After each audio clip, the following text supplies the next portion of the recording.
एक पॉइंट जो प्रेम शुक्ला जी ने कहा था, उस पॉइंट पर तो आप भी एग्री कर रहे हैं ना कि मृतकों को इजाजत नहीं दी जा सकती है, जो फर्जी तरीके से रह रहे हैं पश्चिम बंगाल में उनको इजाजत नहीं दी जा सकती है, जिनके पास डॉक्यूमेंट्स नहीं है उनको इजाजत नहीं दी जा सकती, और उन्हीं वोटर्स को हटाया गया है। तो फिर आपत्ति क्यों है?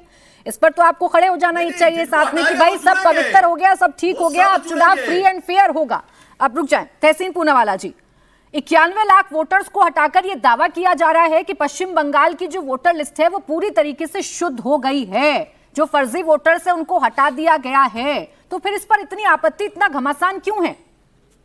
थैंक यू प्राची जी, मुझे आपके साथ शो में शिरकत करने का मौका मिल रहा है और बहुत दुख से ये बात मुझे राष्ट्रीय चैनल पे कहना पड़ता है कि इलेक्शन कमीशन ऑफ इंडिया, यहाँ पर साहब इलेक्शन कमीशन में भी थे मोहम्मद साहब, ये एक इंडिपेंडेंट कॉन्स्टिट्यूशनल बॉडी नहीं, ये पोस्ट ऑफिस बन चुकी है भारतीय जनता पार्टी की। बहुत दुख से ये बात कह रहा हूं मैं, बहुत जिम्मेदारी से बात कह रहा हूं। आप सोचिए हमारे देश के संविधान का दायरा क्या है कि आप बेगुनाह हो जब तक आप गुनहगार साबित नहीं होते, आप भारत के नागरिक हो जब तक आपको स्टेट साबित नहीं करता आप नागरिक नहीं हो। यहाँ पर डिसएनफ्रेंचाइज फर्स्ट, बाद में प्रक्रिया होगी जो साबित करेगी आप वोटर हो या नहीं। मान लीजिए आपने एक सवाल पूछा, बहुत वैध और बहुत अहम सवाल पूछा, एक भी अगर घुसपैठिया हो क्या उसको वोट करना देना चाहिए, बिल्कुल सही सवाल पूछा।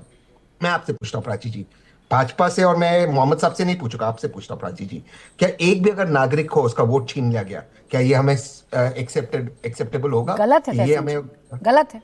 एक बात। दूसरी बात, ये जो डिलीशंस हुए ऑटोमेटिक प्रोसेस के तहत, इसकी कोई स्पेसिफिक उन्होंने वजह नहीं बताई है। अभी भी जो डिस्ट्रिक्ट वाइज लिस्ट उन्होंने रिलीज की उसमें से नाम के खिलाफ उन्होंने बताया नहीं क्यों डिलीट किया। मैं किस बात पर अपील करूं? मैं एक गरीब व्यक्ति हूं, मान लो, क्योंकि मेरा खुद का ड्राइवर बेचारा वेस्ट बंगाल से पूना में, उसका नाम अगर डिलीट हो गया, कैसे जाएगा, कहां करेगा, इन पर्सन अपील करने के लिए कैसे पहुंचेगा? वो ऑलरेडी खत्म हो चुका, कैसे होगा?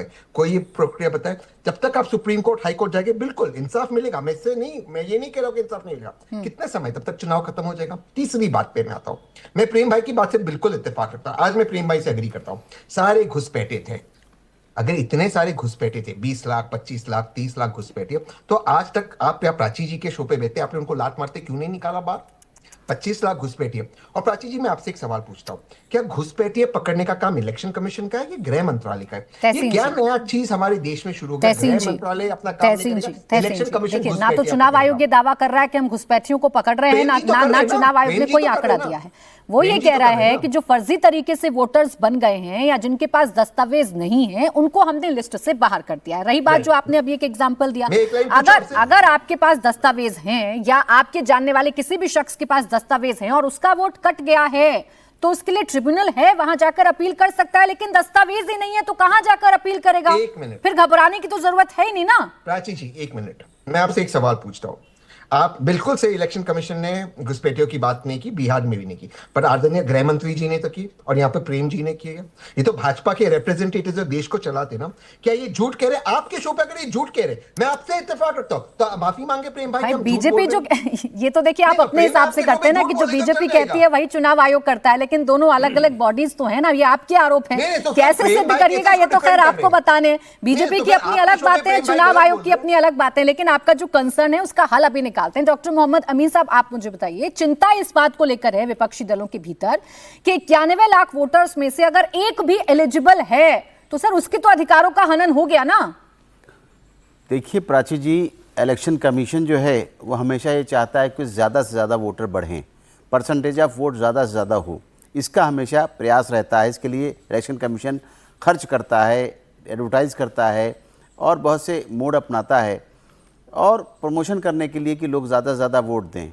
ये कहीं नहीं लिखा है इलेक्शन कमीशन के अंदर कि अपने वोटों को घटाया जाए, कभी नहीं घटाया जाता वोटों को। वोटों को हमेशा बढ़ाया जाता है, चाहे वो वोटर लिस्ट के जरिए हो। मैंने भी किया है इस काम को, देखा भी है, सुपरवाइज भी किया है। लेकिन इस बात को ये कहना कि किसी के वोट नहीं काटे जाएंगे, लेकिन हाँ उनके काटे जाएंगे, इसलिए एक चीज़ मुझे बताइए, आज SIR की प्रक्रिया क्यों शुरू की गई? वो इसीलिए शुरू की गई कि माननीय विपक्ष के लीडर राहुल गांधी ने दिल्ली और हरियाणा और महाराष्ट्र के बाद क्या कहा था कि लाखों वोट बीजेपी के डाल दिए गए और अपोजिशन के काट दिए गए। उसके बाद वो महाराष्ट्र हाई कोर्ट भी गए थे, वहाँ से उनको कोर्ट ने जवाब दे दिया, फटकार लगाई, कोई बात नहीं। अब इसके बाद मुझे जवाब ये दीजिए कि मुझे ये बताया जाए कि क्या इस SIR प्रक्रिया में डेथ जिनकी हो गई है उनको वोट डालने का अधिकार दिया जाए, या माइग्रेट कर गए उनको अधिकार दिया जाए, या जो डबल रोड कर गए हैं, दो बार रजिस्टर हो गए हैं उनको दिया जाए। ये इस तरीके से। और जहाँ तक सवाल है, अभी तो ये कहा गया लास्ट है, इसके बाद उनको आप ट्रिब्यूनल में जा सकते हैं और उनको मिल सकता है। लेकिन किनको मिलेगा? जिनके पास अच्छे पेपर होंगे और लीगल पेपर होंगे, जिनको राइट होगा। क्यों? क्योंकि आपका जो फॉर्मेट होता है वोटर रजिस्ट्रेशन का, Day 1 से लिखा हुआ उसमें नीचे आप साइन करते हैं कि मैं भारत का नागरिक हूं। अगर आप भारत के नागरिक हैं तो आपको अधिकार दिया जाएगा। इसीलिए BLO को चुना गया। लेकिन प्राची जी बता दूं, BLO को पहली बार आज़ादी के बाद 51-52 के बाद पहली बार BLOs को हर पार्टी को ऑथराइज किया गया कि अपने 2-2 BLAs दीजिए। इनके BLAs क्या सो रहे थे?